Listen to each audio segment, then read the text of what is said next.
After a dominant era with Honda, Red Bull faces its biggest technical challenge. The 2026 season will mark the debut of its in-house power unit, developed in partnership with Ford.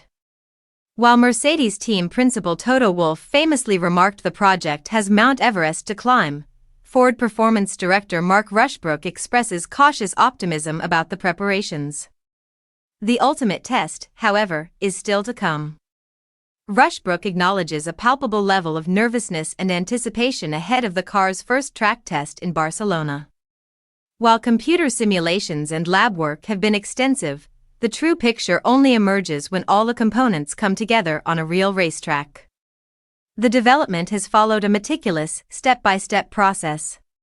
The initial focus was on extracting power, then ensuring reliability, followed by another push for more performance. Recently, the emphasis has shifted to a critical, driver-focused element, drivability, the user-friendliness and responsiveness of the power unit, fine-tuned through simulation work with the drivers.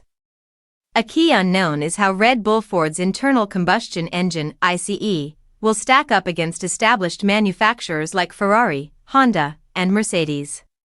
While Red Bull's chief engineer has logically suggested a slight initial deficit is possible due to their newcomer status, Rushbrook believes the gap will be minimal. He argues that while rivals have decades of experience, the 2026 rules represent a fresh start for everyone, and Red Bull has recruited top talent from other programs to level the playing field. To prevent a repeat of Mercedes' era of locked-in dominance that began in 2014, the FIA has introduced a unique system called ADUO, or Additional Development and Upgrade Opportunities. This allows manufacturers that are significantly behind on pure ICE power to receive regulated upgrade windows to catch up. Rushbrook supports this as a positive for the sport, ensuring competitiveness, but is quick to distinguish it from the balance of performance used in sports car racing, insisting F1 remains a purely technical competition. The question of whether Red Bull Ford has set its internal performance targets high enough remains. Rushbrook states they aim for what is theoretically possible within the rules, a target he believes every team's engineers can calculate. The difference will come down to execution and efficiency in reaching that peak. As the monumental task nears its on-track validation, the mood is one of disciplined hope.